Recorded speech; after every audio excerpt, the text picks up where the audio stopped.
Hi everyone and welcome to my channel. I'm Diane and today we're going to paint a beautiful Easter chick sitting in a little bed of primroses. A perfect solution if you're looking for a little painting to give as a gift or an Easter card to paint for a special friend. So let's get started. Now I'm just getting started with a quick pencil sketch.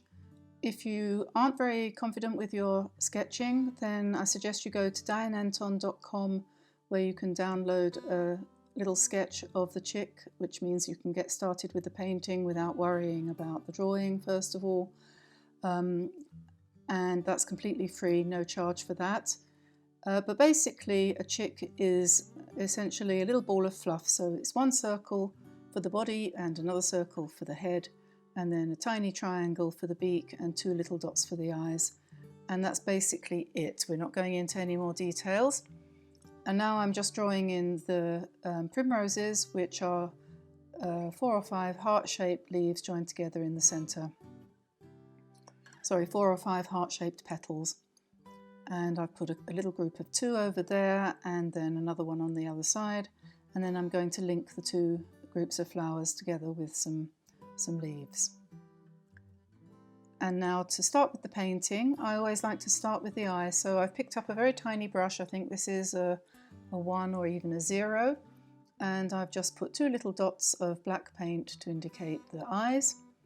And I've drawn a line to mark out where the middle of the beak is, which I'm now just going to be painting in yellow. And the yellows that I'm going to use for this painting are lemon yellow, cadmium yellow, quinacridone gold, and sap green will be the green that I'm using for the leaves to the primroses. Now I've wet the body to the chick all over, and I'm going to come in and drop in some lemon yellow pretty much over the whole entire chick, just to give an underpainting there, and just spreading that out a bit, keeping it a little bit uneven so that it looks more natural. And now I'm adding some cadmium yellow medium to that to strengthen the colour a little bit.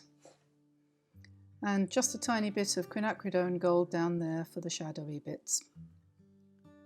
And now I'm just spreading the paint out around the whole chick.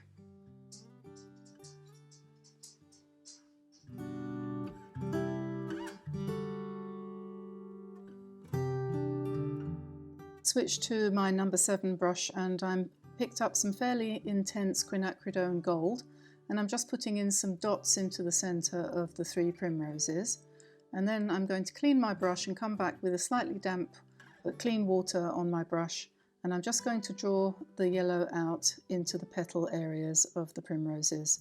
And I'm not going to fiddle with it, just let that run, and the quinacridone will bleed out gently into the petals, giving a reasonably realistic impression. For something like this, really don't need to go into much more detail than that. And now I've gone and picked up some sap green. Any green would do, depends what you want to use. If you've got Winsor green, I would keep away from that because that's quite a bluish colour, but any of the yellowy greens would be fine. And I'm just dropping in some random shapes to indicate the leaves of the primroses, just keeping it all very loose.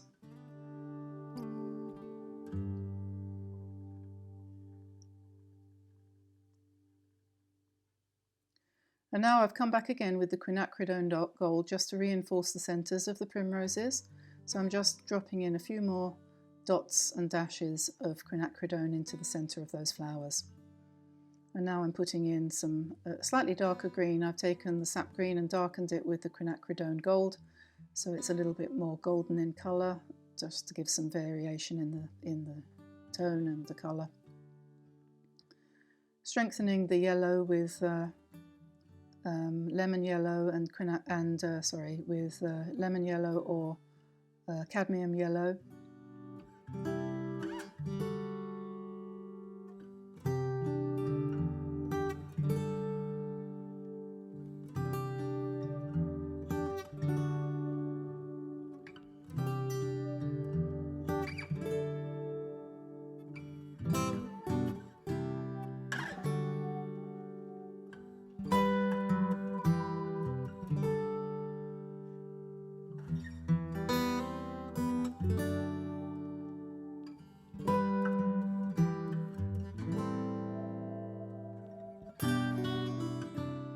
Now the underpainting is dry, so I'm coming back in with some stronger yellow. This is cadmium yellow, I think, and I'm just going over the original base coat, which has got lots of variation in shadow and in colour. So when the second layer of transparent paint goes over the top, that will all kind of show through, so it will give you a much more